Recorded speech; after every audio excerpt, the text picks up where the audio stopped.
Thank you so much for that wonderful welcome. My friend Marilyn Musgrave, to Deputy Secretary Eric Hargan, the State Representative and future Speaker of the Florida State House, Chris Sprowls,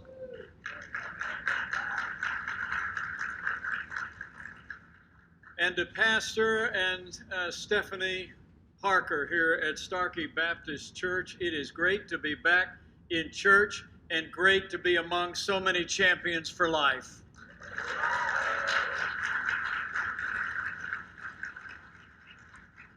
And it's a joy to be here with the Susan B. Anthony List. Founded in 1993, now a network of more than 800,000 Americans. SBA is the most effective pro-life grassroots organization in America.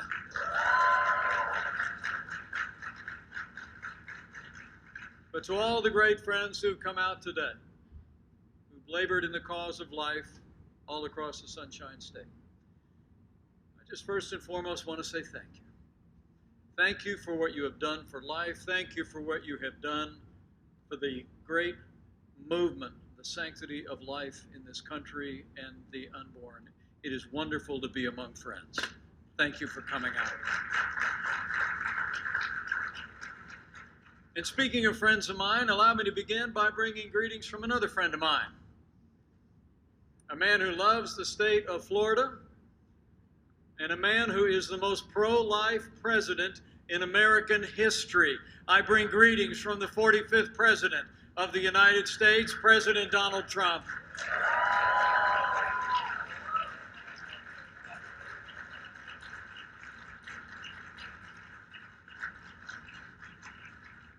It really is good to be with all of you today as we approach a time for choosing for the American people. But as we gather today, I don't have to tell people here in Florida that we're also living in a time of testing. Here in Florida and all across America, we have faced challenges in the midst of the coronavirus pandemic like many of us have never seen in our lifetime. And I must tell you, I'm proud to serve alongside a president who has put the health of America first from day one, and we are grateful for the leadership of Governor Ron DeSantis all across the state of Florida.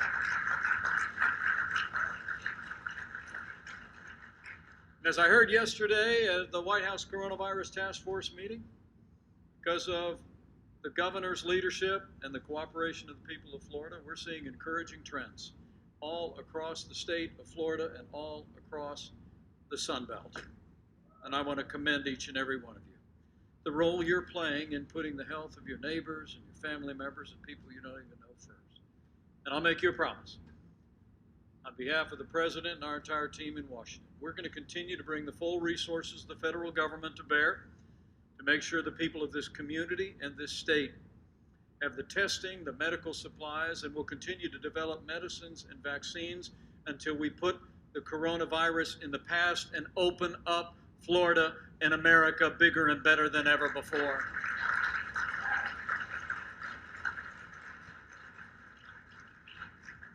But President Trump wanted me to be here with you today, not just to thank you for your support, for your stand for life, for your compassion for the women and children of America, because of the difference that each one of you have made, because of the work that you have done. We now have a pro-life champion in the White House. We have pro-life leaders in state houses across the country, a pro-life majority in the United States Senate, and we have principled jurists in record numbers in our courts across the land because of what you've done. Life is winning in America.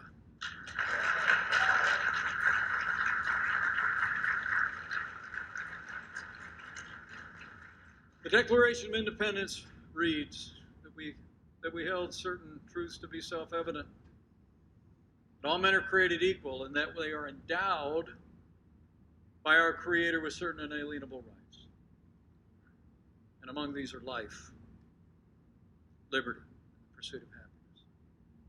Those words changed history. And they also put life at the center of the American experiment. And under this president, I promise you, we're going to continue to work every day to put the right to life back at the center of American law.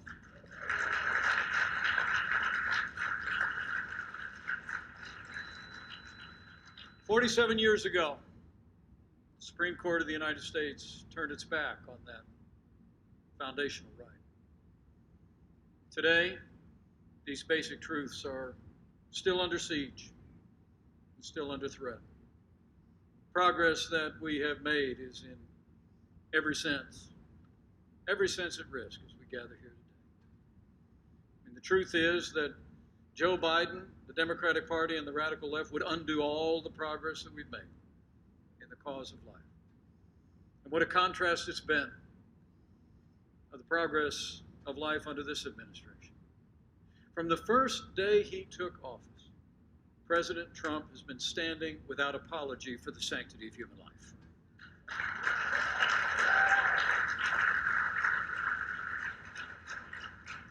It would be just after we were in office a few days that the president reinstituted the Mexico City policy, making sure no taxpayer dollars would ever go to promote or provide abortion around the world, and then he expanded it a year later.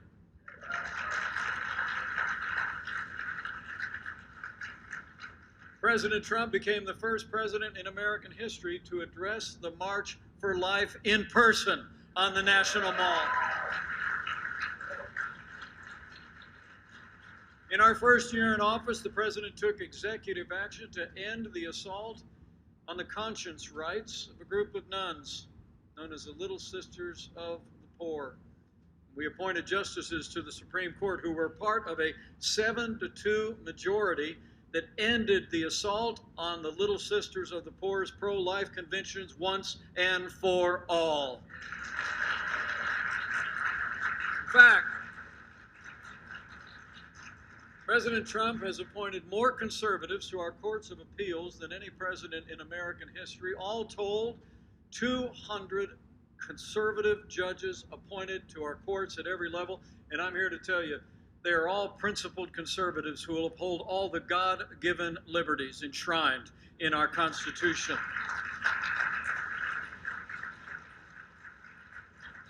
But I must tell you, one of the greatest privileges I've had as your vice president was in my role as president of the Senate. I was able to cast the tie-breaking vote on a bill that allowed states across the country to defund Planned Parenthood. And President Donald Trump signed it into law.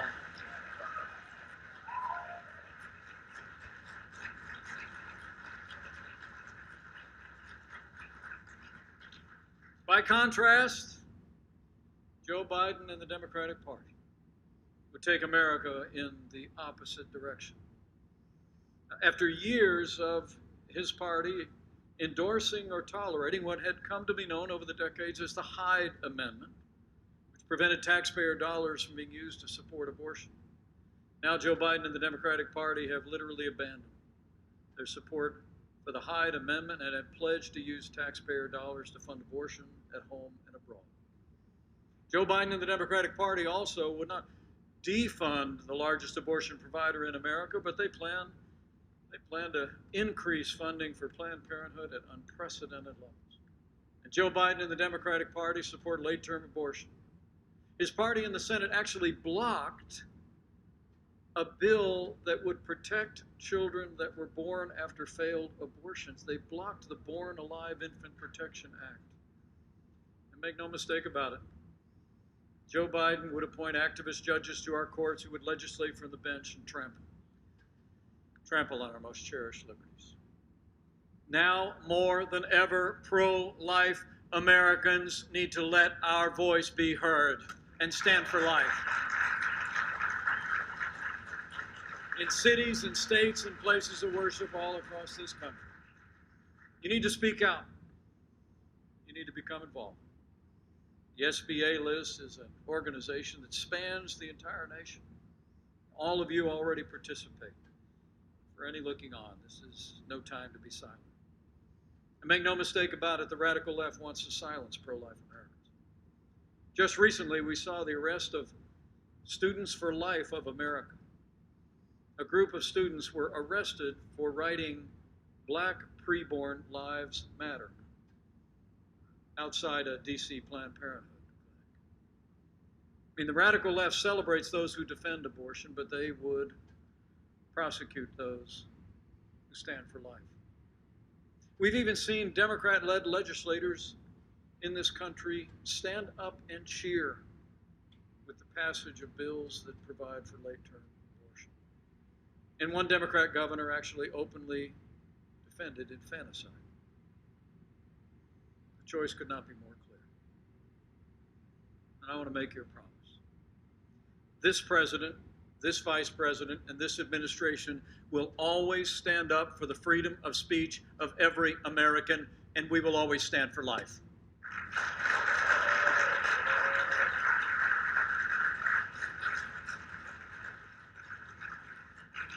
As the Bible admonishes us, we are to, and I quote, speak up for those who cannot speak for themselves. So the people in this movement have done every day since that day 47 years ago. Because you've spoken up, because you've stood up, because you've stood with those men and women who've stood for life in the public square. Life is winning in America. From the White House to courthouses, the U.S. Senate, and in conservative legislatures across the country. The work of SBA has never been more important. We've made great progress. And I think life is winning because of the activism that you all are a part of in this country. But I also believe life is winning because of the compassion and love that have been shown to women facing crisis pregnancies all across this country now for decades. The pro-life movement is defined by generosity, compassion, and love for women and unborn children.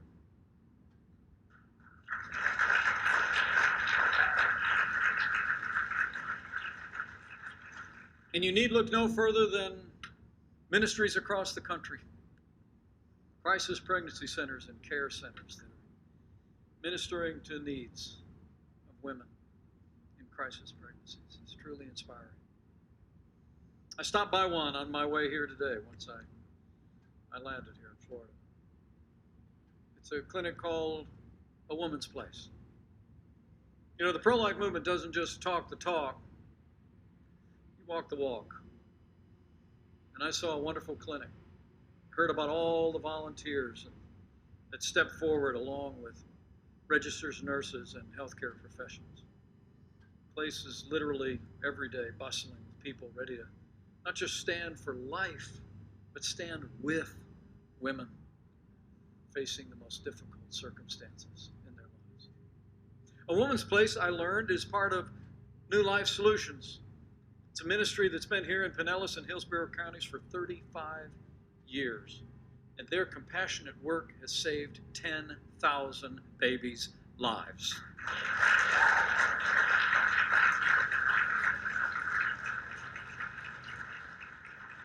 And I like giving credit where credit is due, so would you all mind joining me in thanking Board Chairman Kathy Arrington and the New Life Solutions team that are here. Would you stand, Kathy, and the New Life Solutions team?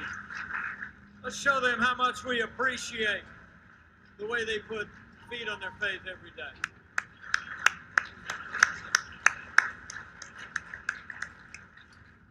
What a great group. And thanks to your commitment. For 35 years in this community and in cities and towns all across America, I'm proud to report to you that there are now far more pregnancy care centers in America than abortion clinics. That is progress. And life is winning in America because of all of you.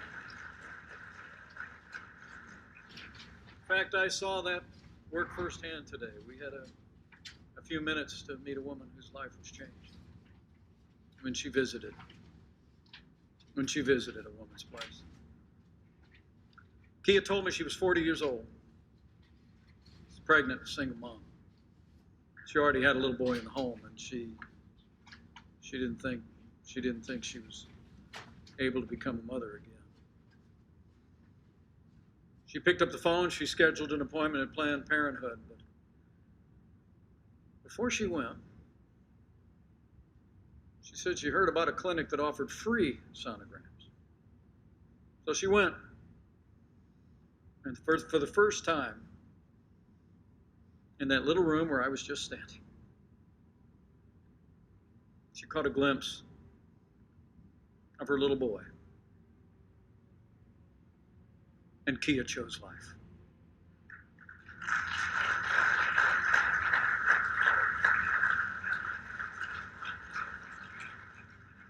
She said, and I quote, "From the moment that I saw him,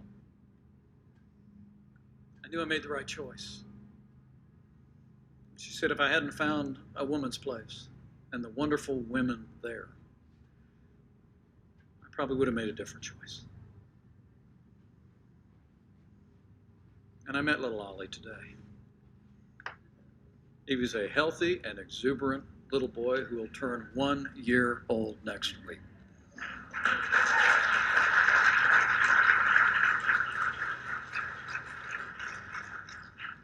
That's the difference this movement has made. One life at a time. One family at a time. And that's the difference the SBA list makes. The difference everyone working in this movement has made in the lives of women and children all across this country. And I just really wanted to come by to say thank you and to urge you on. Life is winning in America, I truly do believe, because of that compassion, that care, that love. There may have been those in 1973 that thought that this movement would someday fade out. But the American people cherish all our God-given liberties. The American people cherish the right to life. And we will stand in this movement until we restore the right to life to the center of American law. I believe it with all my heart.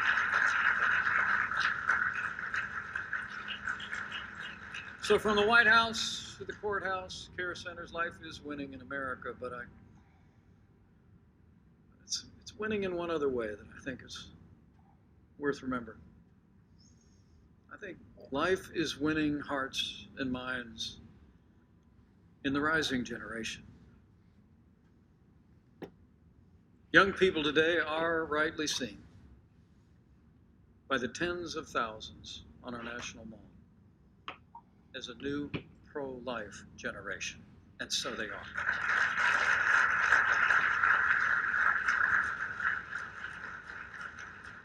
The rising generation, more pro-life than ever before. Young Americans are embracing the sanctity of life in record numbers, more and more every day. And I think that's because they've heard the message of people like all of you and groups like SBA. They've heard from leaders in pulpits and in public office around the country. I think they've also been moved. They've been moved by the compassion that they've seen in places like A Woman's Place. But I also believe that life is winning in the rising generation because of the quiet counsels that are taking place between mothers and daughters, between grandmothers and granddaughters. I think the truth about abortion is being told. And this new generation is choosing life.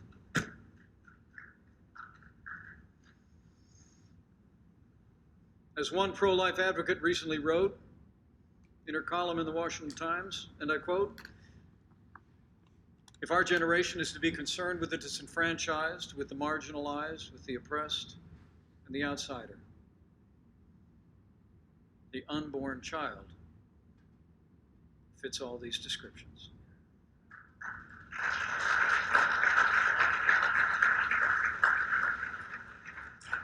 That is a voice in the rising generation. And it's also the voice of my daughter, Charlotte. Charlotte Pence Bond. I couldn't be more proud of your stand for life in this rising generation.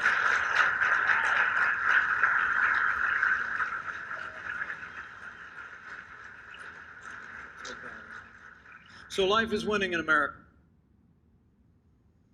And as we continue to work as a nation to emerge from the heartbreaking days through which we have passed, days that have seen more than 150,000 families suffer loss. As we continue to work every day, bring our nation through this time of testing, we are coming to a time for choosing. And it's never been more important to keep fighting for life, to keep caring, to keep reaching out with compassion, and to keep standing with all the men and women who stand for life in the public square. As President Trump said not long ago, quote, "Every person is worth protecting. Every human soul is divine, and every human life, born and unborn, is made in the holy image of Almighty God."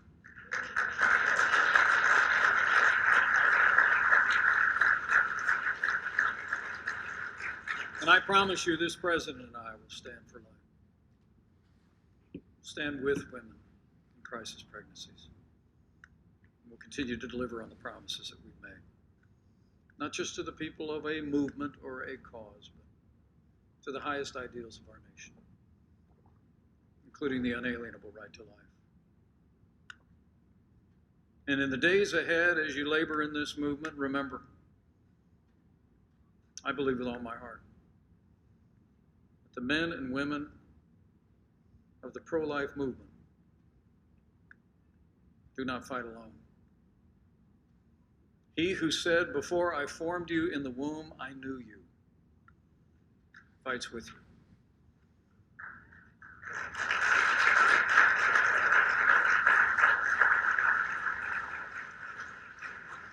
And when we make the cause of the author of life our cause, we make his work on this earth our own. And that means life wins.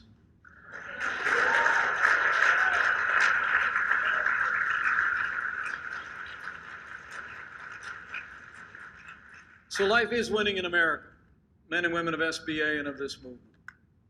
But our work is not done yet. Alice de Tocqueville, it is attributed to have said, "America is great because America is good. If America ceases to be good, America will cease to be great." But I truly believe, with your continued support, with your dedication to the cause of life, we'll build on the extraordinary progress we've made these last 3.5 years.